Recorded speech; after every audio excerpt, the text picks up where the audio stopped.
সুপ্রিয় দর্শক, আমি আফজাল হোসেন স্বাগত জানাচ্ছি সম্পাদকীয়তে।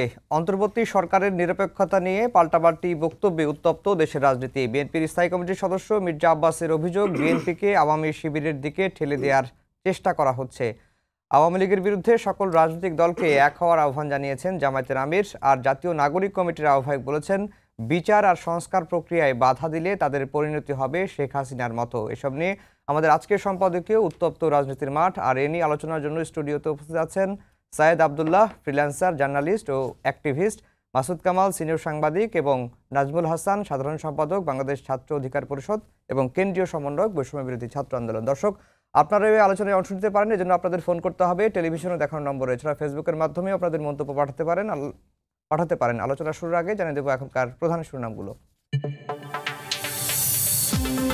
১/১১ সঙ্গে জড়িয়ে বিএনপিকে ভিন্ন শিবিরে ঠেলে দেওয়ার ষড়যন্ত্রের পরিণতি ভালো হবে না, হুঁশিয়ারি নেতাদের। সরকারের ভেতরে দল গঠনের চেষ্টায় নিরপেক্ষতা নিয়ে প্রশ্ন। ষড়যন্ত্র মোকাবেলা করে গণতন্ত্র ও ভোটাধিকার ফিরিয়ে আনতে সবাইকে ঐক্যবদ্ধ হওয়ার আহ্বান তারেক রহমানের। বললেন, জনবিচ্ছিন্ন হওয়ার কারণেই হাসিনা সরকারের পতন হয়।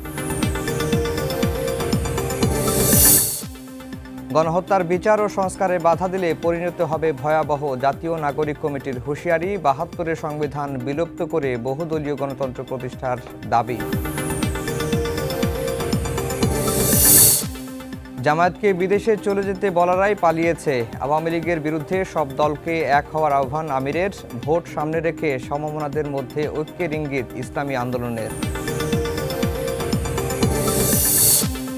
এবং শহীদ মিনার থেকে যমুনা অভিমুখে প্রাথমিকের সহকারী শিক্ষকদের পদযাত্রায় পুলিশের বাধা। ১০ম গ্রেডে বেতন দাবিতে আন্দোলন ৩১শে জানুয়ারি পর্যন্ত স্থগিত।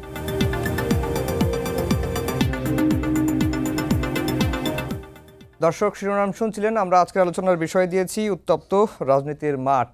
বিএনপির মহাসচিব মির্জা ফখরুল ইসলাম আলমগীরের একটি বক্তব্যকে কেন্দ্র করে পাল্টাপাল্টি বক্তব্য এসেছে। নাজমুল ভাই, আপনাকে দিয়ে আলোচনা শুরু করব।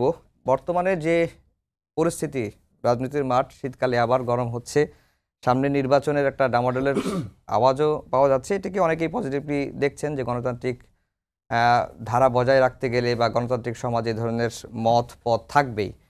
কিন্তু এই যে বিএনপি এবং ছাত্রদের যে অবস্থান, বলা চলে একেবারে মুখোমুখি অবস্থান কি হয়ে যাচ্ছে কিনা, দাঁড়িয়ে যাচ্ছে কিনা? ধন্যবাদ আপনাকে। আসলে শীতের সময় আপনি বলেন উত্তপ্ত রাজনীতি, আসলে রাজনীতির মাঠ সবসময় গরম হওয়ার কথা থাকবে। সবাই একজন আরেকজনের মতাদর্শকে এস্টাবলিশ করার চেষ্টা করবে। তবে গত কয়েকদিনের যে বাস্তবতা, বিএনপির মহাসচিব মির্জা ফখরুল ইসলাম আলমগীরের একটা বক্তব্যকে কেন্দ্র করে পরবর্তীতে দুইজন উপদেষ্টা একটা স্ট্যাটাস দিয়েছেন, সেটাকে কেন্দ্র করেই তাদের পক্ষে বিপক্ষে অনেক কিছু লেখালেখি হচ্ছে। আমি এটাকে সাধুবাদ হিসাবে দেখছি। লেখালেখি হবেই কথা, কারণ সব কথা যে আপনার পছন্দ হবে, আমার যে পছন্দ হবে এরকম তো না। তো যে জায়গাতে আমার অপছন্দ হচ্ছে সেখানে কথা বলবো, এটাই তো স্বাভাবিক হওয়ার কথা।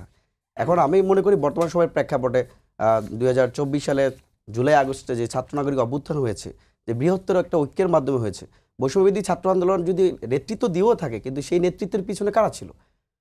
বাংলাদেশের বিদ্যমান ফেসিবাদ বিরোধী প্রত্যেকটা শক্তি ছিল। জামাত ছিল, বিএনপি ছিল, গণ অধিকার পরিষদ ছিল, বাম দল, ইসলামিক দল, সবগুলো দল এখানে ছিল। সবচেয়ে গুরুত্বপূর্ণ বিষয় হচ্ছে প্রত্যেকটা রাজনৈতিক দল, আমরা যখন ২০২৩ সালে ২৮ অক্টোবর দেখেছিলাম শেখ হাসিনা পতনের এক দফা দাবি, তখন কিন্তু শুধু বিএনপির নেতাকর্মীরাই ছিল, কয়েক লাখ মানুষ। কিন্তু এইবার যে আন্দোলনে, সেই আন্দোলনে কিন্তু সবচেয়ে গুরুত্বপূর্ণ বিষয় জনগণ ছিল। আমরা যখন কমপ্লিট শাটডাউন কর্মসূচি দিয়েছি বা বাংলা ব্লকের কর্মসূচি দিয়েছি, সেই কর্মসূচিগুলোতে দেখতে পেয়েছি যে একজন রিক্সা চালক এসে ৫ টাকার একটা নেক্সাস বিস্কিট দিচ্ছে, একজন সিএনজি চালক এসে পানি দিচ্ছে। তাহলে তখন বোঝা গেছে যে রাজনৈতিক যে আন্দোলনে আমরা গিয়েছিলাম, কোটা সংস্কার আন্দোলন, তখন মনে হচ্ছে পুরো বাংলাদেশের প্রত্যেকটা পরতে অন্যায়, অনিয়ম, দুর্নীতি হচ্ছে।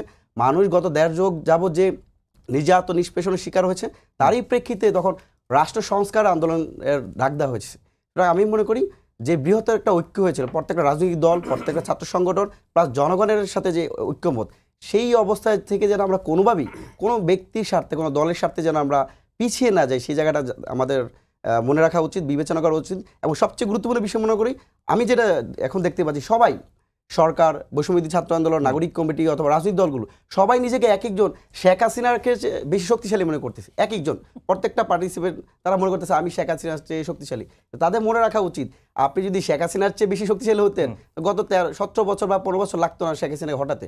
আমরা কিন্তু সবগুলো ম্যাটেরিয়াল একসাথে হয়েই শেখ হাসিনার বিরুদ্ধে লড়াই করতে পেরেছি। সুতরাং আমরা যেন সবাই একসাথে থাকতে পারি বৃহত্তর সাথে, দেশের স্বার্থে। কারণ আমরা অনেক পরিবর্তন দেখতে পেয়েছি। 69-এ গণঅভ্যুত্থান হয়েছে 24 জানুয়ারিতে, কিন্তু সেটার কতটুকুই হয়েছিল? 90-এর স্বৈরাচার বিরুদ্ধে আন্দোলন দেখেছি। বাংলাদেশে তো বিপ্লব হচ্ছেই, অভ্যুত্থান হচ্ছে, তো দেশের মানুষ কতটুকু পাচ্ছে?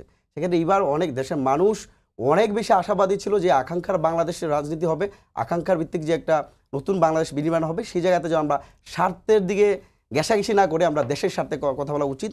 আমাদের সকল দলকে আমি বলতে চাচ্ছি এই বিষয়টা। না, কিন্তু বিএনপির মহাসচিব একটি যেটি বলেছেন যে ছাত্রদের প্রতিনিধি হিসেবে 3 জন উপদেষ্টা আছেন, উপদেষ্টা থাকা অবস্থায় সরকারে থাকার অ্যাডভান্টেজ নিয়ে যদি রাজনৈতিক দল করা হয় তাহলে সেই সরকারের নিরপেক্ষতা নিয়ে প্রশ্ন উঠবে এবং বেশ কিছু ক্ষেত্রে সরকারের নিরপেক্ষতা প্রশ্নবিদ্ধ হয়েছে, এটি বিএনপির মহাসচিব বলছেন।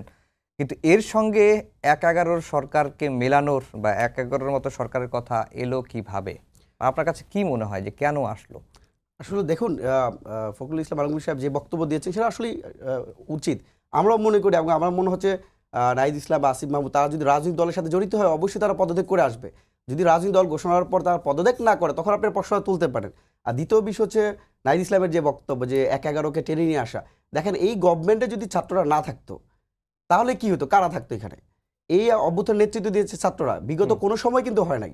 আমরা মুক্তিযুদ্ধ দেখেছি, সবকিছু দেখেছি, তারা একজনের পতাকা উত্তোলন করেছে, সবকিছু করেছে, তখনও কিন্তু আমাদের জাতীয় চার নেতা ছিল। বাট এইবার যে আন্দোলনটা হয়েছে 2024 সালে, নেতৃত্ব দিয়েছে ছাত্ররা, তাকে সহযোগিতা করেছে দেশের রাজনৈতিক দলগুলো, দেশের জনগণ। আমি মনে করি তাদেরকে সরকারের গঠনের অংশ হিসাবে হয়ে তাদেরকে ট্রিট করা, যে তারা কেন রাজনৈতিক দলে, তারা কেন সরকারে গেল, এই বিষয়টা ইন্ডিকেট করা হচ্ছে। আমি মনে করি যে কোনোভাবেই তাদেরকে এই জায়গায় প্রশ্নবিদ্ধ করার সুযোগ নাই। তবে তারা যদি রাজনৈতিক অভিপ্রায় দেখায়, করতে চায়, অবশ্যই তাদের যে সরকার থেকে পদত্যাগ করেই করতে হবে। কিন্তু তখন প্রশ্ন উঠবে না আবার নতুন করে যে নির্বাচনের জন্য তারা একটা সরকার থেকে পদত্যাগ করে রাজনৈতিক দল গঠন করে নির্বাচন করলেন, কিন্তু প্রশাসনে তো তিনি একসময় ছিলেন, সেই প্রভাবটা থাকবে? এখন রাজনীতি করার যে ইচ্ছা বা রাজনীতি করার যে অধিকার, সেটা তো আমি তাকে বঞ্চিত করতে পারি না। সে যদি সরকারি দলীয় থাকা অবস্থায় রাজনৈতিক দলের সাথে যুক্ত হয় তো সেখানে প্রশ্ন করার সুযোগ আছে, কিন্তু যদি সে ওইখান থেকে পদত্যাগ করে চলে আসে তাহলে সেক্ষেত্রে কি প্রশ্ন করার জায়গা আছে কিনা? আপনার উত্তর আমরা পেয়ে গেছি। সাইদ আব্দুল্লাহ ভাই, আপনার কাছে আসি, তারপরে মাসুদ কামাল ভাইয়ের কাছে যাব। আজকে পরেই যাই মাসুদ কামাল ভাইয়ের কাছে। বিএনপি এবং অভ্যুত্থানের যারা নেতৃত্ব দিয়েছেন ছাত্র নেতারা কেন মুখোমুখি হচ্ছে? এটা নানা ধরনের প্রেক্ষাপট থাকতে পারে, তবে আমার কাছে যেটা মনে হয় যে ঘটনাগুলো সাম্প্রতিক সময়ে ঘটছে সেটা অত্যন্ত দুর্ভাগ্যজনক। আমি ব্যক্তিগতভাবে, আমাকে যদি বলেন যে বাংলাদেশের একজন নাগরিক হিসেবে কি হলে আমি খুশি হতাম, সেই ব্যাপারটা যদি আমার ব্যাখ্যা করতে হয়, আমি মনে করব বাংলাদেশের রাজনৈতিক ঐক্য একটা পয়েন্টের পর ভিত্তি করেই হতে পারে, সেটা হলো ফ্যাসিস্ট আওয়ামী লীগের বিরুদ্ধের ঐক্য, শেখ হাসিনার বিরুদ্ধের ঐক্য। সেই একটা ঐক্যের পর ভিত্তি করেই বাংলাদেশে অনেক কিছু সমঝোতা হতে পারে। এবং রাজনীতির এই জায়গাটাকে মাসুদ কামাল ভাই পরবর্তীতে হয়তো আরো ভালো বলতে পারবেন। আমার কাছে যেটা মনে হয়, আপনি বিভিন্ন মতাদর্শী মানুষ যারা আছেন, আপনি যদি তাদেরকে একই ছাতার নিচে আনতে চান, এই জায়গায় গুরুত্বপূর্ণ পয়েন্ট হলো কোন কোন জায়গায় বিভাজন আছে সেইটা না খুঁজে কোন কোন জায়গায় ঐক্যমত হওয়া যায় সেই জায়গাটা খুঁজে বের করা। কিন্তু টার্গেটই যদি থাকে বিভাজন কোন কোন জায়গায় আছে, তাহলে আসলে কোনোদিনই অন্য কেউ একমত হতে পারবে না। জুলাই গণঅভ্যুত্থানের টাইমে কেন সবাই একমত হয়েছিল? কারণ সবার টার্গেট ছিল একটা, যে শেখ হাসিনার পতন চাই। সো এর পরবর্তীতে যেটা হয়েছে, প্রত্যেকের মাঠের রাজনীতির ক্যালকুলেশন মেলাতে যাচ্ছে। এই ব্যাপারটাকে আমি নেগেটিভলি দেখি না ততক্ষণ পর্যন্ত, যতক্ষণ না পর্যন্ত একটা আদর্শিক জায়গা থেকে সেটা হচ্ছে। কিন্তু একটা ঝামেলাটা তৈরি হয়ে গেছে। আপনার প্রশ্নটার ভেতরেই আমার কাছে মনে হচ্ছে একটু প্রবলেম আছে। এই প্রবলেমটা অবশ্য আপনি তৈরি করে দেন নাই।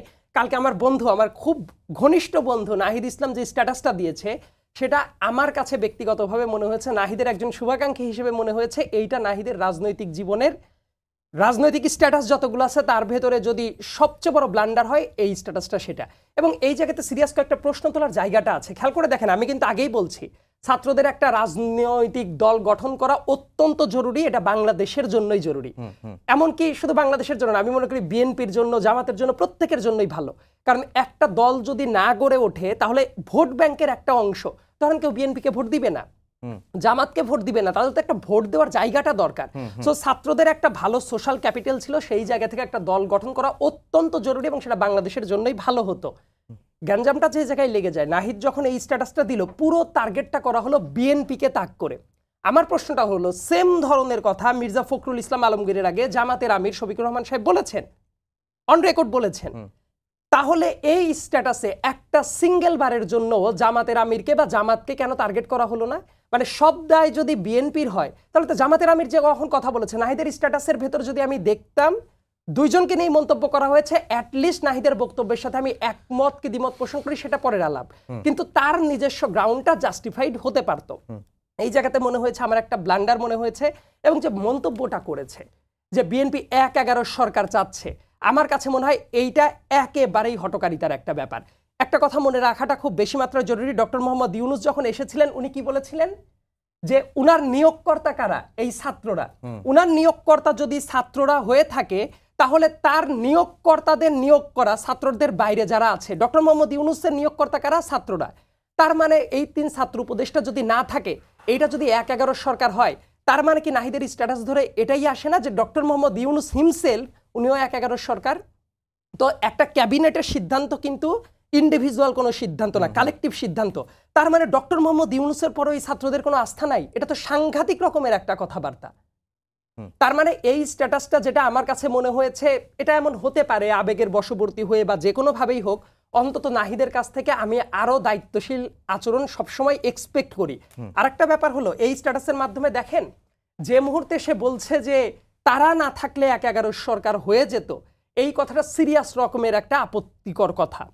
আর বিএনপি কেন ১/১১ সরকার চাবে? ১/১১ সবচেয়ে বাজে রকম ভিকটিম কারা? বিএনপি। এবং আরেকটা ব্যাপার মনে রাখাটা খুব বেশি মাত্রায় জরুরি, আমার কাছে যেটা মনে হচ্ছে এই মুহূর্তে বাংলাদেশের ভেতরেই কিছু মানে গুটিবাস টাইপ কিছু মানুষ বসে আছে যারা রাজনীতির ভেতরে এই ছাত্রদের সাথে রাজনৈতিক দলগুলোর একটা বিভাজনের চেষ্টাটা চালাচ্ছে। এই ব্যাপারটা যত তাড়াতাড়ি আইডেন্টিফাই করতে পারবে ছাত্ররা ততই ভালো, কারণ তারা যেটা চাচ্ছে এই মুহূর্তে যদি সবাই বিভাজিত হয়ে যায় লাভটা কার? বিএনপিরও লাভ নাই, ছাত্রদেরও লাভ নাই। যাদের লাভ আছে তারা কিন্তু চুপচাপ বসে আছে। ইতিমধ্যে আমি কয়েকটা জায়গা থেকে দেখছি যে এমনকি রিটায়ার্ড ২-১ জন আর্মি অফিসার, অনেক আগে তারা সেনাপ্রধানও ছিলেন, তাদের ভেতর থেকে হঠাৎ করেই এত দেশপ্রেম ফুটে উঠেছে, সেটা আমি সন্দেহের চোখে দেখি। কারণ ওনারা যখন সেনাপ্রধান ছিলেন এই শেখ হাসিনার আমলেই, তখনও বাংলাদেশে বিতর্কিত ইলেকশনের শুরুটা কিন্তু তাদের আমলে হয়েছে। ওই আমলে শাপলা চত্বরের মতো যে ম্যাসাকারটা ঘটেছে সেটাও হয়েছে। সো এই আলাপ আলোচনাগুলোও সামনে আনা দরকার, যে জায়গায় স্বার্থটা কার আছে। কারণ রাজনীতিটাকে যদি আপনি সামগ্রিক অর্থে বুঝতে চান, আমার কাছে মনে হচ্ছে এই কাজটা করে নাহিদের জন্য কি ভালো হলো। এবং আরেকটা যেটা খুব গুরুত্বপূর্ণ ব্যাপার, রাজনৈতিক দল গঠনের অত্যন্ত বেশি দরকার ছিল, তবে সরকারের থেকে রাজনীতি করা যাবে না, এটা আমার কাছে মনে হয় নাহিদ ইসলাম, আসিফ, আমাদের খুবই আদরের ছোট ভাই মাহফুজ আলম, তারাও বুঝে। কিন্তু যে ব্যাপারটা, এই প্রশ্নটা ওঠাটা কিন্তু খুবই স্বাভাবিক। তারা রাজনৈতিক দল যদি গঠনই করে, সরকারের বাইরে গিয়ে যদি করে, খুব ক্ষতি নাই। ইনফ্যাক্ট আমি নাহিদের একজন শুভাকাঙ্ক্ষী হিসেবে মনে করি ছাত্রদের যে রাজনৈতিক দল গঠিত হবে সেটার আগেই নাহিদ যদি সরকার থেকে পদত্যাগ করে ওই দলের মেইন ফেস যদি নাহিদ হয়, সেটা এই দলকে মোরালি এবং মানুষের কাছে যে অ্যাকসেপ্টেন্স, সে জায়গায় অনেক বড় একটা বুঝ দিতে পারে। মাসুদ কামাল ভাই, অনেকগুলো কথাই আসলো দুজনের বক্তব্যে। এই যে পাল্টাপাল্টি বক্তব্য হচ্ছে বিএনপির মহাসচিবের বক্তব্যকে ঘিরে, এতে আসলে রাজনীতির জন্য ভালো হচ্ছে কি, বা শিক্ষার্থীদের জন্য খুব একটা ভালো হবে কি? বা দেখেন, ভালো মন্দ বিচারটা না আপনি এখনই করতে পারবেন না। আচ্ছা, কারণ এটা আমি তো মনে করি অনেক মন্দের মধ্যেও ভালো থাকে, কিন্তু একটা বিতর্ক যদি উঠে এটা ভালো, তো আমি এটাকে ভালোই মনে করি যে উভয় পক্ষ যার যার অবস্থানটা ক্লিয়ার হয়ে যাচ্ছে, এখানে আমি কিছু খারাপ দেখি না। তবে ভালোটা ঝগড়ায় রূপান্তরিত, বিতর্কটা ঝগড়ায় রূপান্তরিত না হলে ভালো হয়।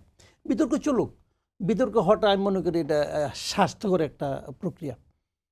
এবং দেখেন ইয়ের কথাতে, ফখরুল ইসলাম আলমগীর কথাতে আর নাহিদের কথাতে খুব বেশি একটা পার্থক্য নাই, কিন্তু খালি একটু পার্থক্য যে বোঝা যায় যে বয়সজনিত পার্থক্যটা আছে আর কি। যে কারণে ফখরুল ইসলাম আলমগীর খুবই, উনি যে কথাটা বলেছেন উনি কিন্তু সরাসরি আক্রমণই করেছেন, কিন্তু খুব পরিশীলিত ভাষায়। নাহিদের একটু রাগ উঠে গেছিল, এই জন্য উনি হয়তো ভাষাটা একটু অন্য হয়ে বলেছেন। এবং মানে রেগে গেলে বলবা না, এগিয়ে গেলেন তো হেরে গেলেন, নাহিদ একটু হেরে গেছে এখানে। যে কথাটা ওনাদের কণ্ঠ আমি একই রকম একটা পেলাম আর কি। ফখরুল ইসলাম আলমগীর সাহেব যে কথাটা বলেছেন, এই কথাটা কিন্তু একদম ঠিক, একদম ঠিক। সেটা হলো গিয়া, যদি এই সরকার তার নিরপেক্ষতা হারায়, তাহলে তো এই সরকার ইলেকশন কন্ডাক্ট করতে পারবে না। দুইটা কারণে পারবে না, আমি বলি আপনাকে কি কারণটা। এক নম্বর কারণটা হলো গিয়া যে আমরা তত্ত্বাবধায়ক গভর্নমেন্টের কনসেপ্টে কি মিন করি, কি বুঝি। তত্ত্বাবধায়ক গভর্নমেন্টের কনসেপ্টটা হলো যারা নির্বাচনের সময় সরকার পরিচালনা করবেন তারা নির্বাচনে প্রত্যক্ষ অথবা পরোক্ষভাবে অংশ নেবেন না। এটা হলো এই তত্ত্বাবধায়ক গভর্নমেন্টের মূল কনসেপ্ট, তাই না? তো এখন এটা নাম আপনি যাই রাখেন না কেন, অন্তর্বর্তী বলে না যাই বলেন, আমরা কিন্তু এই অর্থেই ভেবে নিচ্ছি যে এরা নির্বাচনটা কন্ডাক্ট করবে, কারণ এরা নির্বাচনে কেউ অংশ নেবেন না। ডক্টর ইউনূস নিজেও বারবার বলেছেন ওনার কোনো নির্বাচনে অংশ নেওয়ার কোনো আকাঙ্ক্ষা নাই। আবার দেখেন পঞ্চদশ সংশোধনী নিয়ে যে হাইকোর্টে যে রায়টা সর্বশেষ যেটা হলো, এটা হওয়ার সঙ্গে সঙ্গে কিন্তু তত্ত্বাবধায়ক সরকার ব্যবস্থা কিন্তু আবার চালু হয়ে গেছে। আপনি তো এর আগে সংবিধান সংশোধন করতে পারতেছেন না, তো গায়ের জোরে করলে তো হবে না ভাই, হবে না তো, এটা পারতেছেন না। তাহলে ইলেকশনটা কিন্তু এই সংবিধানের আলোকেই হবে এখন।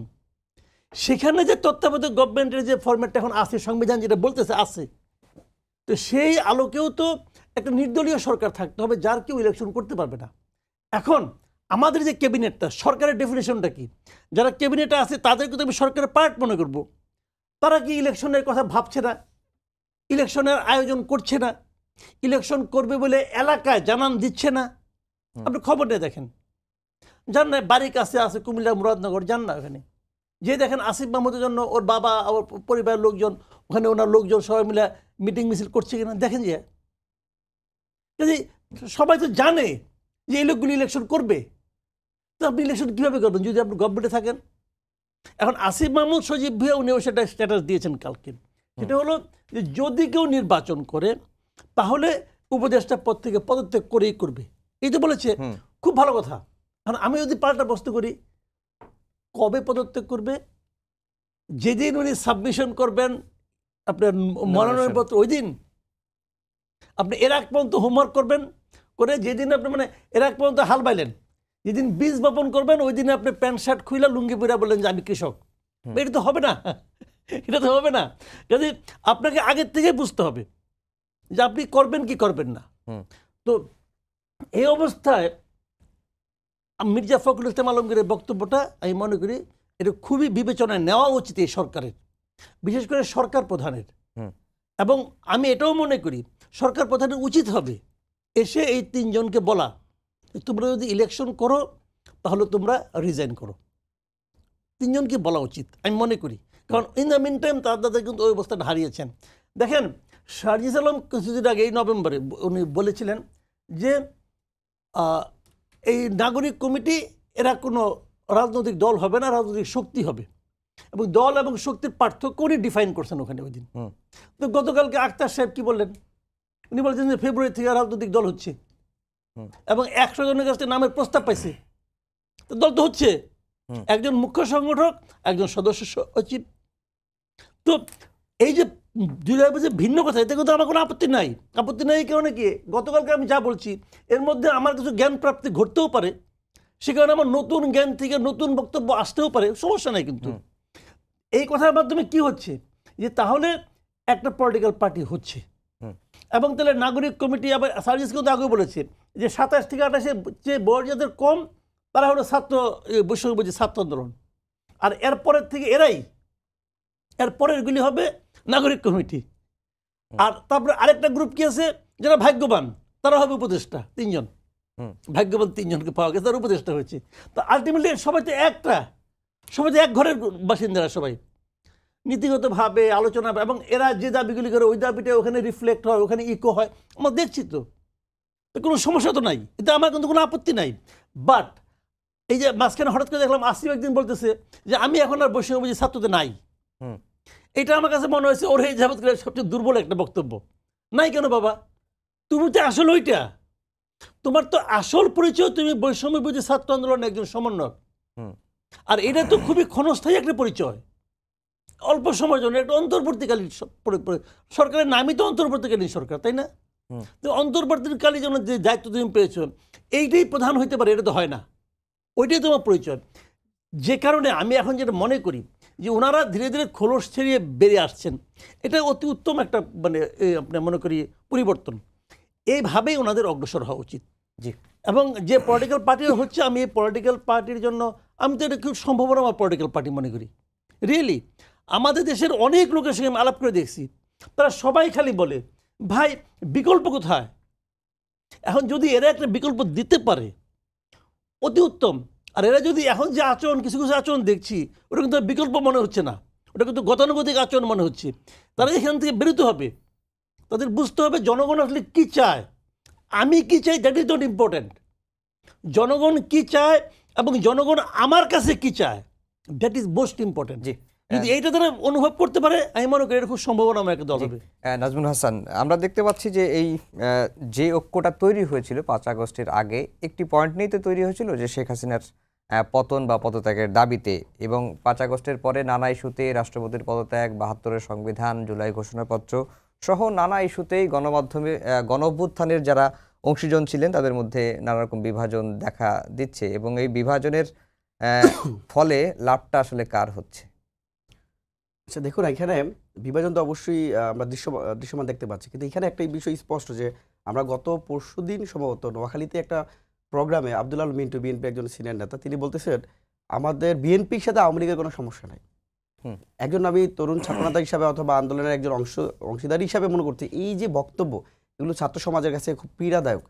যেই আওয়ামী লীগের হাতে 2000 অধিক শহীদের রক্ত লেগে আছে, এত এত হাজার হাজার মানুষ পঙ্গুত্ব বরণ করছে, অনেকের এক হাত নাই, অনেকের এক পা নাই, অনেকেই চিরতর দু চোখ হারিয়ে গেছে, যাদের কারণে তাদেরকে যদি বলা হয় যে তাদের সাথে বন্ধুত্বপূর্ণ সম্পর্ক, এগুলো কিন্তু সে যেই দলই করুক না কোনো ছাত্র সমাজের গায়ে খুবই পীড়াদায়ক একটা বিষয়। এখানে একটা বিষয় দেখুন, প্রত্যেকটা জায়গায় যখন জুলাই প্রোক্লামেশন ঘোষণাপত্র, এখানে ঘোষণাপত্র যে মালিকানা দাবি করা এটা বিষয় না, কিন্তু এখানে যারাই পার্টিসিপেশন করছে ফেসিবাদ বিরোধী প্রত্যেকটা শক্তিরই ঘোষণাপত্র দিলে সমস্যাটা কোথায়? জুলাইকে কি আমরা একটা স্মৃতি হিসেবে রাখবো না? এটাকে একটা ঐতিহাসিক গুরুত্ব থাকবে না? সেই জায়গাতে বৈষম্যবিরোধী ছাত্র আন্দোলন যেটা দিবে সেটাকে যে ডেলিভারি করতে হবে এরকম না, প্রত্যেকটা দলকে তো তার নিজস্ব মতো করে এখানে ডেলিভারি দিতে পারে, তাদের থটগুলো এখানে দিতে পারে। সেই জায়গায় আমরা বিভিন্নভাবে বাধাগ্রস্ত দেখতে পেয়েছি।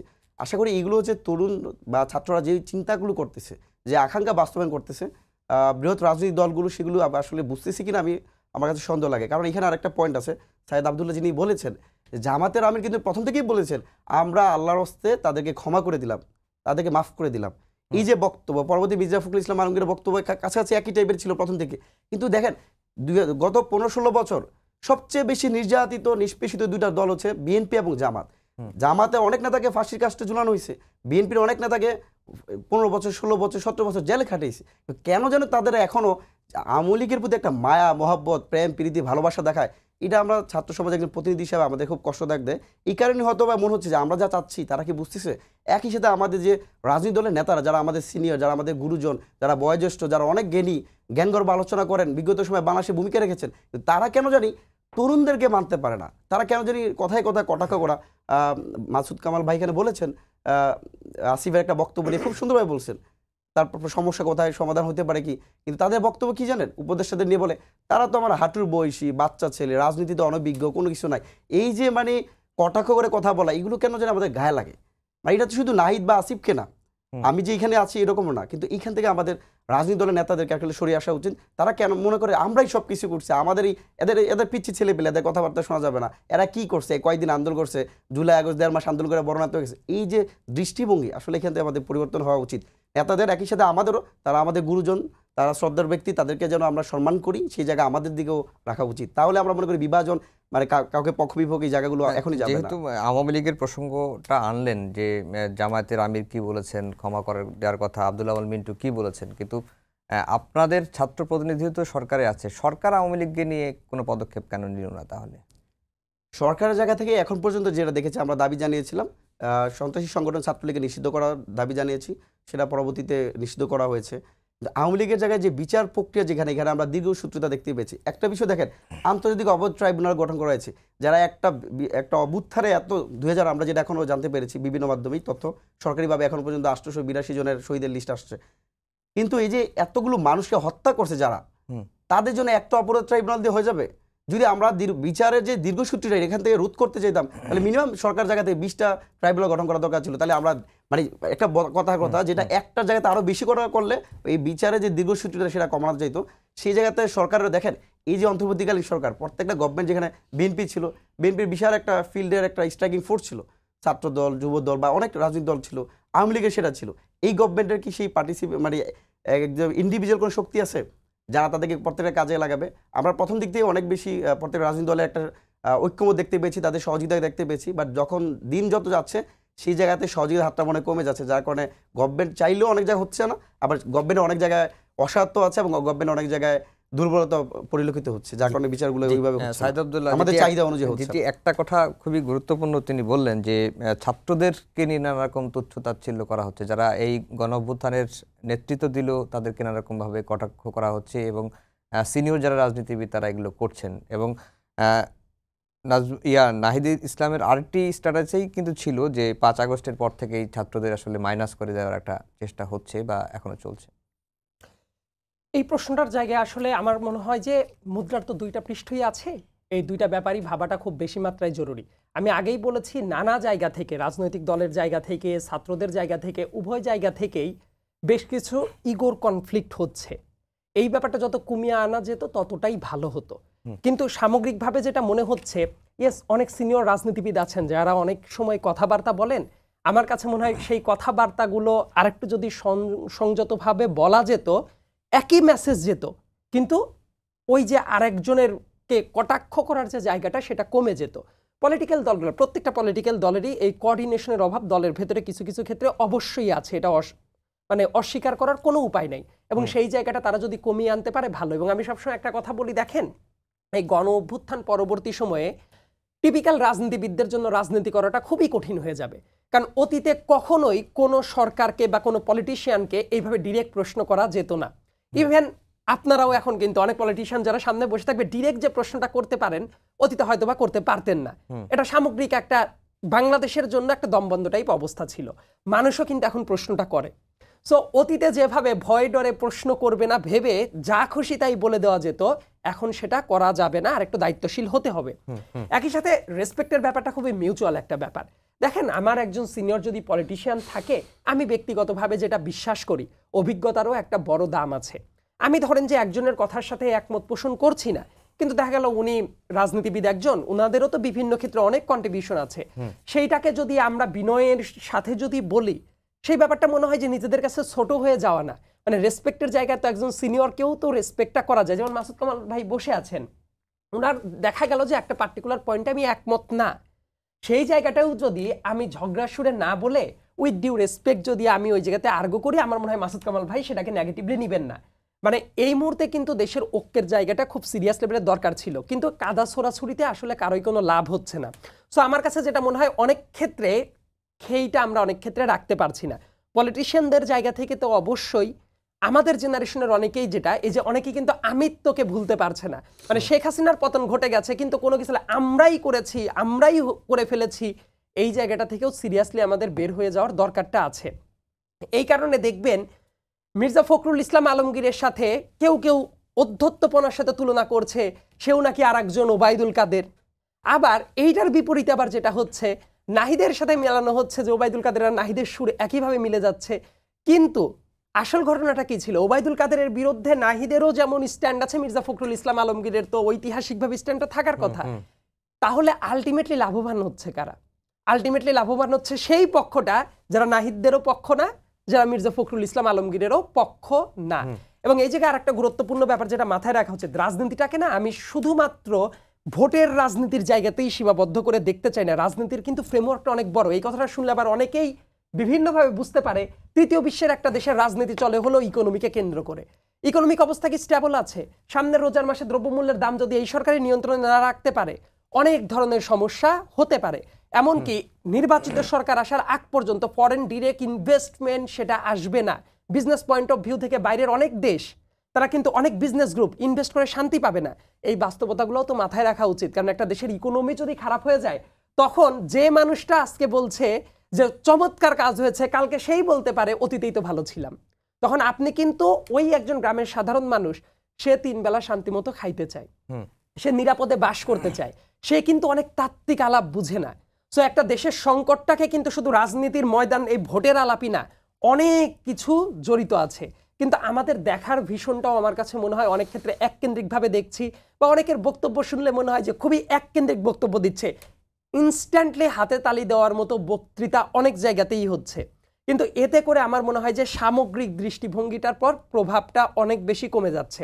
বরং যেটা হতে পারতো, দেখেন আমি আগেই বলেছি যে ভিন্ন মতের জায়গা যেগুলো আছে ওইগুলা বাদ দিয়ে একমতের জায়গা কোনগুলো আছে সেটা যদি কমও হয় ওই পয়েন্টগুলোর উপর ভিত্তি করে একটা চমৎকার রাজনৈতিক বন্দোবস্ত হতে পারে। তবে রাজনৈতিক বন্দোবস্ত এই নতুন দিনের অমুক তমুক আলাপ শুনতে শুনতে ব্যাপারটা এমন হয়েছে, এটা শুনলেও এখন অনেক ক্ষেত্রে মনে হয় যে এটা স্রেফ বোধ হয় যে কথারই ফুলঝুরি। কারণ প্র্যাকটিক্যাল মাঠে এই সরকারের অনেক কাজ আপনি যদি দেখেন, আর একটা ব্যাপার বোধহয় আলোচনা আনার দরকার আছে, রাজনৈতিক দলগুলোর তো অনেক ব্যর্থতা আছে, এই ব্যাপার তো অনস্বীকার্য ব্যাপার, কিন্তু একই সাথে এই সরকারের বিভিন্ন জায়গায় বিতর্কিত যে নিয়োগ হয়েছে সেই নিয়োগে কি এই সরকারের হাত নাই?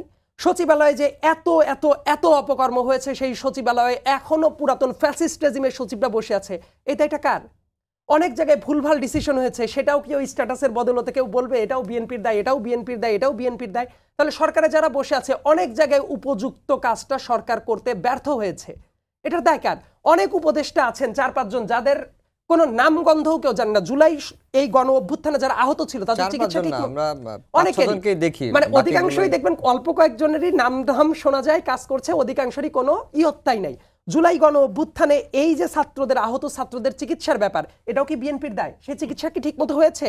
অ্যাবসলিউটলি ঠিকমতো হয় নাই। সে জায়গায় হাজারটা অনিয়মের জায়গাটা আছে, কোঅর্ডিনেশনের অভাব আছে, সেই দায়টা কার?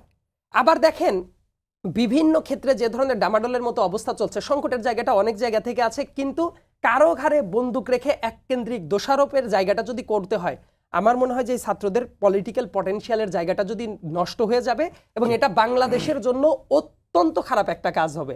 বরং সরকারের কাজ সরকার করতে থাক, রাজনৈতিক দলগুলো কোন কোন পয়েন্ট ঐক্যমত হতে পারে এই পয়েন্টটা খুঁজে বের করা দরকার। সবসময় আমাদের উত্তেজিত হওয়া না, কিছু কিছু ক্ষেত্রে ঠান্ডা মাথায় পরিকল্পিতভাবে আমাদের কাজ করাটা খুব বেশি মাত্রায় মাসুদ জরুরি। কামাল ভাই, যেটি সাইদ আব্দুল্লাহ বললেন যে বিভাজনের পয়েন্টগুলো না খুঁজে যেই পয়েন্টগুলোতে ঐক্য তৈরি হতে পারে সেই পয়েন্টগুলো খোঁজাটাই মনে হয় ভালো কাজ হবে। এবং আমরা আসলে আমিত্বকে ভুলতে পারছি না। এই গণঅভ্যুত্থানের ক্রেডিট নিয়ে যে একটা বিষয় আছে, এগুলো একটা বড় কারণ এই অংশীজনদের মধ্যে বিভাজনের। এটা খুবই সত্য কথা, কিন্তু আমি এর দুইটা পয়েন্টের সঙ্গে একমত। দেখেন আমিত্ব নিয়ে একটা কথা বলি আমি, আমরা ছোটবেলা সব আপনারা সবাই দেখছেন তো, ভাত রান্না করতে দেখেন না?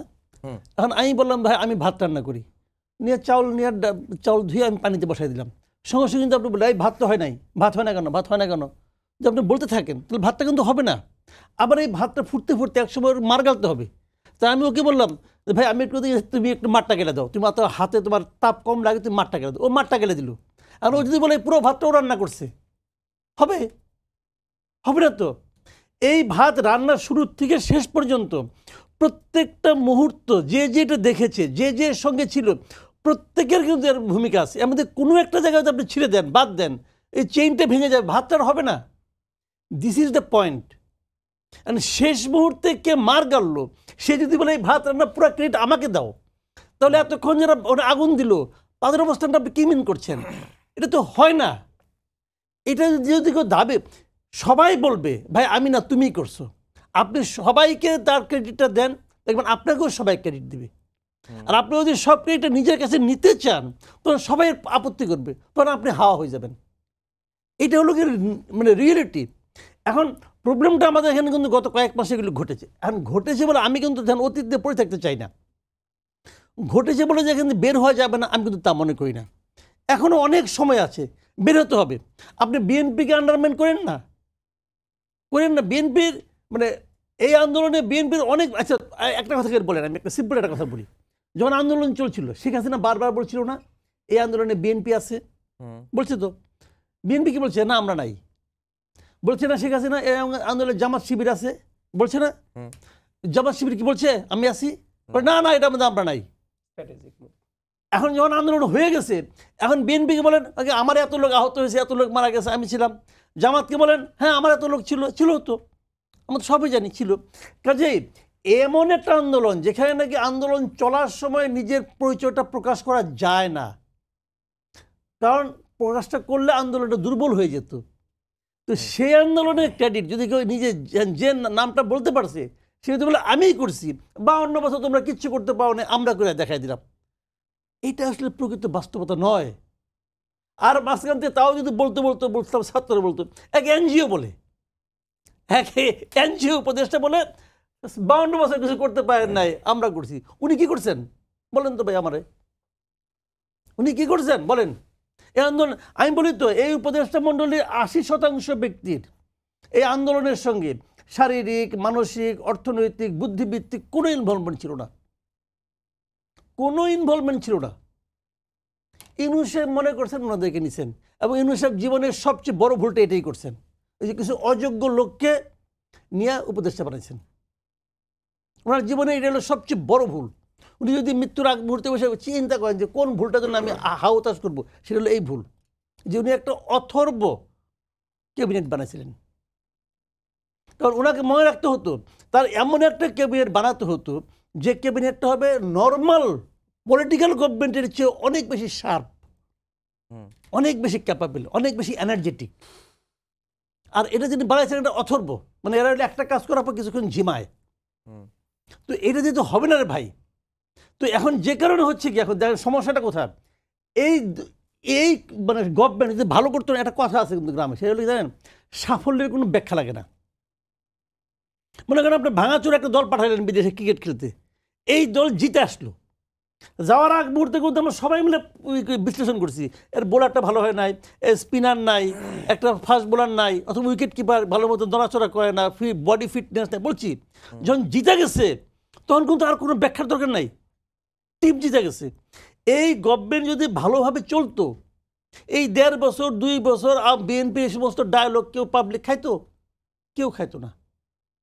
গভর্নমেন্ট চালাতে পারে না, যে কারণে গভর্নমেন্ট যখন চলছে, যে একটা কথা কিন্তু বলছি গুরুত্বপূর্ণ কথা, আপনি খেয়াল করছেন কিনা, আজকেই দেখলাম ধরি কোনো একটা পত্রিকা যে 70% বৈদেশিক বিনিয়োগ এই দেশে কমে গেছে। কারণ বিদেশিদের যখন আপনি বিনিয়োগ করতে, ডক্টর ইউনূস যায় না বিভিন্ন জায়গায়, বলে আবার এখানে বিনিয়োগ করেন, অমুক করেন, বলে তো উনি একজন ইন্টারন্যাশনাল ফিগার, বললে সবাই রাজি হয়, হ্যাঁ করবো করবো করবো। গত 6 মাসে কিছু আসছে, একটা আসছে, দেখেন একটা এক্সাম্পল দেখেন আসছে কিনা, আসে নাই। কেন আসে নাই? যারা বিনিয়োগ করবে তারা প্রথমেই জানতে চাইবে যে ওখানে কি কোনো স্টেবল গভর্নমেন্ট আছে, নাই তো। যতক্ষণ পর্যন্ত এখানে একটা ডেমোক্রেটিক গভর্নমেন্ট মানে এস্টাবলিশ না হবে, ততক্ষণ পর্যন্ত কেউ বিনিয়োগ করবে না, এইটাই রিয়েলিটি। যদি বিনিয়োগ না করলে এখন দেখেন মাঝখান থেকে কী হচ্ছে, বিভিন্ন কোম্পানির শ্রমিকদের বেকার হচ্ছে। গত 6 মাসে 1,42,000 শ্রমিক বেকার হয়েছে, এটা আজকে পড়লাম একটা পত্রিকায়। তো কী কারণে বেকার হয়েছে? কারণ এটা হয় স্বাভাবিক, কারণ ম্যাক্সিমাম কোম্পানি তো আওয়ামী লীগ দখল করে বসে আসছিল, ওরা তো পড়াইছে। তো এখন পড়ানোর পরে এগুলি কী হবে? বেকার তো হবেই। এইটা নিয়েও সরকার কিন্তু আরেকটা মানে করতেছে, গোয়ার্তমি করতেছে, প্রয়োজন ছিল না। প্রত্যেকটা সমস্ত বড় বড় কোম্পানিগুলিকে সরকার উচিত ছিল একজনকে অ্যাডমিনিস্ট্রেটর বসাই দেওয়া। কোম্পানি যারা কর্মচারী তারা যেন টেরই না পায় আমার মালিক পলাইছে, অ্যাডমিনিস্ট্রেটর বসতো, বসে নিয়ে সে কোম্পানিটাকে চালাইতো, এবং তারা খুবভাবে খেয়াল করতো যাতে এখান থেকে 1 টাকা বিদেশে পাচার না হয়। এটা করলে একটা সিস্টেম অন্যরকম হয়ে যেত। জি, গভর্নমেন্ট কী করছে? থামাই দিচ্ছে, ব্যাংক অ্যাকাউন্ট বন্ধ করে দিচ্ছে। আর যদি ব্যাংক অ্যাকাউন্ট বন্ধ করে তাহলে আপনি এলসি খুলবেন কেমনি করে, রপ্তানি কেমনি করে করবেন? পারবেন না তো। তো এইগুলো দেখেন, শোনেন, এটা গ্রামে একটা কথা আছে ভাই, আপনি জিত কইরা, মানে এই গ্রাম যা খুবই অস্থির কথা বললাম না, জিত করে হয় না। জি, এগুলোকে ঠান্ডা মাথায় চিন্তা করতে হবে, ভাবতে হবে। আমি একটা ছোট্ট কথা বলি, জানেন ম্যাক্সিমাম করে যে কোম্পানিগুলো, মানলাম সবগুলি কোম্পানি সালমান রহমান চুরি করে বানাইছে, তো বানাইছে তো আমার দেশে, প্রপার্টি তো আমার দেশে আছে, আপনি অলরেডি ফাঁসি দেন, প্রপার্টিগুলো চালু রাখেন, আপনি আবার একটা কথা বানাতে পারবেন না। গভর্নমেন্ট এটাকে টেক ওভার করুক, করে বলুক এটা আমি চালাবো, তাহলে কিন্তু অর্থনীতিটা সচল থাকে। জি, নাজমুল হাসান, আজকে বিএনপির স্থায়ী কমিটির একজন সদস্য মির্জা আব্বাস তিনি বলেছেন যে বিএনপিকে আওয়ামী শিবিরের দিকে ঠেলে দেয়া হচ্ছে। নিজের চেহারা আয়নার দিকে দেখুন, দেশবাসীকে ঠকানোর পায়তারা করবেন না, আমাদের ভারতের দালাল বা আওয়ামী লীগ বানানোর চেষ্টা করবেন না, চক্রান্ত না করে দেশে শান্তি ফেরানোর চেষ্টা করুন। তো বিএনপিকে আওয়ামী শিবিরের দিকে ঠেলে দেয়া হচ্ছে, এবং অনেকেই এই প্রসঙ্গটি তুলেছেন যে এই বিএনপিকে যদি আওয়ামী শিবিরের দিকে ঠেলে দেয়া হয় তাহলে আবারও একই প্রশ্ন চলে আসে, কার লাভ কার ক্ষতি? আসলে বিএনপিকে আওয়ামী লীগের শিবিরে ঠেলে দেওয়া, এটা কেউ বললে কি বিশ্বাস করবে কেউ? কারণ এই আওয়ামী লীগের বিরুদ্ধে কথা বলতে বলতে বিএনপি কত নির্যাতিত হয়েছে, নিষ্পেষিত হয়েছে, আসলে বলার জন্য বলা, রাজনৈতিক একটা বক্তব্য হয়তো দিচ্ছে। আর কেউ যদি, আমিও যদি চাই, কেউ যদি চাই, এটা জীবনে কেউ বিশ্বাস হবে না, বাস্তবায়ন হবে না। তবে বাইরের একটা কথা থেকে আমি আসতে চাই, মাসুদ কামাল ভাই যে কথাটা বলেছেন যে এই গভর্নমেন্ট হচ্ছে একটা এনজিও কর্মীদের বা এনজিও গভর্নমেন্ট। দেখেন আমার বাড়ি হচ্ছে কুমিল্লা, এই গভর্নমেন্টে কিন্তু মানুষকে বলে চাটগাঁয়া গভর্নমেন্ট, আগে বলা হয়তো গোপালী গভর্নমেন্ট বা গোপালগঞ্জের সব থেকে আসতো, আমার কাছে খারাপ লাগে। কিন্তু দেখেন যদি কেন এনজিও গভর্নমেন্টটা হয়েছে, সবাই তো ইউনূস স্যার আসার পর বা এই যে নাহিদ ইসলামের যে স্ট্যাটাস সেখানেও কিন্তু বলছে আমরা একটা জাতীয় সরকার চেয়েছিলাম, মানে প্রত্যেকটা দল থেকে, বিএনপি থেকে আসুক, জামাত থেকে আসুক, বাম দল থেকে আসুক, ইসলামী আন্দোলন থেকে আসতো, সব দল থেকে যদি লোকজন আসতো তাহলে কি এর চেয়ে বেশি স্টেবল হইতো না? তাহলে সেই পথটা কারা বাধা দিল? কারা জাতীয় সরকার চায় নাই? জাতীয় সরকার হয় নাই বিদায় তো তিনি যাকে পাইছে মনে মনে কোনো রকম না। আমরা তো বুঝতেছি, আমরা চাইতেছি 100 মিটার দৌড়াইতে, অনেক হারতেছে 20 মিটার দৌড়া। তাহলে আমাদের যে স্পিড সেটা আকাঙ্ক্ষায় বর্তমানে যারা আছে তারা অনেকেই বুঝতেছে না। বুঝার তো একটা বয়সের একটা বার আছে, অনেক অভিজ্ঞতার দরকার আছে, কিন্তু কাজ করার মধ্যে আপনার ক্রেডিবিলিটি, আপনার স্পেসও দরকার আছে। ধরেন আপনাদের এখানে সাইদ আব্দুল্লাহ ভাই বললেন স্বাস্থ্য উপদেষ্টার কথা বলা বা এখানে কাজ হচ্ছে না, তাহলে দেখেন উনি নিজেও কিন্তু একজন ক্যান্সারের পেশেন্ট, তো ওনার যে শারীরিক অবস্থা উনি কত চাপ সামলাবেন বা বর্তমানে যে বিভিন্ন রকম সমন্বয় আছে। আমি মনে করি এই গভর্নমেন্ট হচ্ছে, অনেকে প্রশ্ন তোলে এই গভর্নমেন্টের ভিত্তি কি। আমি মনে করি প্রত্যেকটা যদি নির্বাচিত সরকার আসতো, কেউ 60% ভোট পায়, কেউ 70% ভোট পায়, কিন্তু এই গভর্নমেন্টের প্রথম স্টার্টিং থেকেই ফেসিবাদ বিরোধী শেখ হাসিনা বাদে বাকি সব দেশের মানুষের কিন্তু ম্যান্ডেট এখানে আসছে, এবং এইটাকে কোনোভাবে ছোট করে কথা বলার সুযোগ নাই। তবে প্রথম থেকে যেভাবে সহযোগিতা করছে সেই সহযোগিতার দ্বারটা এখনও নাই, কিন্তু আবার গভর্নমেন্টও অনেক দুর্বলতা, অসহায়ত্ব, মানে কাজ করার মতো যে একটা স্পেস বা তারা যে করতে দৃশ্যমান দেখাতে পারতেছে না। দেখেন আমরা বিভিন্ন সংস্কার কমিশন দেখছি, জি, জনপ্রশাসন সংস্কার, পুলিশ সংস্কার কমিশন, সংবিধান, অনেকগুলো সংস্কার কমিশন দেখছি, কিন্তু আলটিমেটলি যে দ্রব্যমূল্যের লাগামহীন ঊর্ধ্বগতি, আমরা কিন্তু শেখ হাসিনা আমলের স্লোগান দিচ্ছি যে দ্রব্যমূল্য তেলের দাম কমাই দিয়ে নাইলে গতি ছেড়ে দিই, শেখ হাসিনাকে বলতাম। এই যে দ্রব্যমূল্য লাগামহীন ঊর্ধ্বগতি যদি না কমাইতে পারি, এখন কিছুটা কম, বাট বিগত কয়েকদিন কিন্তু অনেক দাম বেশি ছিল সব কিছু, আগামীতে রোজার সময় তো বাড়বে, তখন কিন্তু মানুষ আর একবার ভাববে না এটাকে আমার গভর্নমেন্ট নেই কার গভর্নমেন্ট। আমি সেই জায়গাতে অন্তর্বর্তীকালীন সরকারের প্রতি আহ্বান থাকবে, অনেক আকাঙ্ক্ষা নিয়ে, অনেক রক্তের বিনিময়ে আপনারা এখানে আসছেন, এসি রুমে থাকছেন, কিন্তু আপনাকে একটা দায়িত্ব দেওয়া হয়েছে, এই দায়িত্বের যথাযথ যে আমানত, সে আমাদের জন্য বাস্তবায়ন করা হয়। এখানে একটা বিষয় কথায় কথা যদি আমি বলি, বিএনপির কারণে পারতেছি না, জামাতের কারণে পারতেছি না, যদি না পারেন তাহলে আপনি গভর্নমেন্টে থেকে লাভটা কি? আপনাকে তো এই সব ট্যাকেল দিয়ে আওয়ামী লীগের বিরুদ্ধে যুদ্ধ করে আসছি, বিএনপি জামাত যদি কোথাও আপনাকে বাধা দেয় সেটা ট্যাকেল দিয়ে মানুষের সাথে আপনার কাজ করার।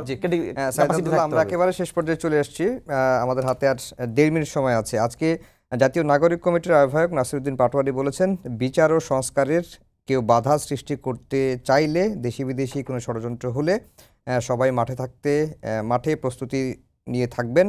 রক্ত আমরা দিয়েছি, আবারও রক্ত দেবো, আবার রক্ত দেওয়ার প্রয়োজন পড়বে কিনা? বারবার করে আমার কাছে যেটা মনে হয় যে বারবার করে আমরা শহীদ, বারবার করে রক্ত দিব, এই টাইপ কথাবার্তার ভেতরে না গিয়ে আমাদের খুবই ফরওয়ার্ড লুকিং হওয়া উচিত। বরং আমরা এমন একটা স্টেবল সময়ে আমরা দেখতে চাই যে জায়গায় বারবার করে রাস্তায় নামতে হবে না, বারবার করে স্লোগান দিতে হবে না। আমাদের দেশ ইকোনমিক্যালি ভালো থাকবে, ইকোনমিক সাইডে, এবং প্রত্যেকটা জায়গায় একটা স্টেবল ডেমোক্রেটিক নর্মসটা গড়ে উঠবে। এবং যে কথাটা বলছেন যে সামনের দিনে অবভিয়াসলি যে বারবার করে রক্ত দেওয়া উচিত কিনা, তার আগে আন্তর্জাতিক ষড়যন্ত্র থাকবে। আমাদের দেশের 3 সাইডে যেহেতু ভারত আছে, এবং ভারতে যেহেতু আমাদের দিল্লি দাসীর পতনটা হয়ে গেছে, দিল্লি দাসী খুব সচেতনভাবে আমি শব্দটা ব্যবহার করলাম, যে দিল্লি দাসীর যেহেতু পতন হয়ে গেছে, তারা বিভিন্নভাবে কখনো ডিসইনফরমেশন ক্যাম্পেইন চালাবে, কখনো তারা যেটা করবে নানা ধরনের প্রোপাগান্ডার ভেতরে ডুব দেবে, কখনো বিভিন্নভাবে ঝামেলা তৈরি করার চেষ্টা করবে। তো এই কাজগুলো হতেই থাকবে, এবং সুযোগটা তখনই পাবে যখন এই জায়গায় রাজনৈতিক দলগুলা পারস্পরিক খোঁচাখুচিতে মত্ত থাকবে।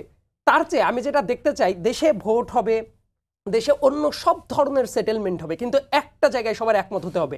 আওয়ামী লীগের টাইমে যারা পারপেট্রেটর ছিল, এমনকি প্রত্যেকটা সেক্টরে যারা ছিল, তাদের বিচারের আওতাটা শুরু করা দরকার খুবই ন্যায্যভাবে। এটা যদি শুরু হয়, বাদবাকি রাস্তাটা আমার কাছে মনে হয় খুব ইজিলি এগিয়ে যাওয়া সম্ভব, এবং হটকারিতা সব জায়গা থেকেই ত্যাগ করা উচিত, কথার ফুলঝুরিতে যাতে এইগুলো সীমাবদ্ধ না হয়ে যায়। ভাই, আমার 30 সেকেন্ড হাতে সময় আছে। না, সব কথা বলা হয়েছে, এবার নতুন করে কিছু বলতে চাই না। তো যে কথাটা বললো, আসলে দেখেন, আমি একটা কথা সবসময় বলি, এখনও বলতেছি, যে আমাদের এই দেশটাকে আসলে ঐক্যবদ্ধ করতে হবে ভাই। বিভক্ত জাতি কখনো অগ্রসর হতে পারে না। এটা আওয়ামী লীগের মূল পলিটিক্সটাই ছিল বিভক্তি করা, দেশটাকে ভাগ ভাগ করে দেওয়া। বিভক্তির দরকার নাই, ঐক্যবদ্ধ করেন, বহুমত থাকবে, বহুত্ববাদ যেটা বলা হচ্ছে ভালো জিনিস, বহুমত থাকবে, কিন্তু দেশটা যেন এক থাকে, বিভক্ত করেন না। তিনজনকেই অসংখ্য ধন্যবাদ জানিয়ে শেষ করছি আমাদের আজকের সম্পাদকীয়। আগামীকাল আবারও দেখা হবে রাত 10টায়, দেখার আমন্ত্রণ রইল। শুভরাত্রি।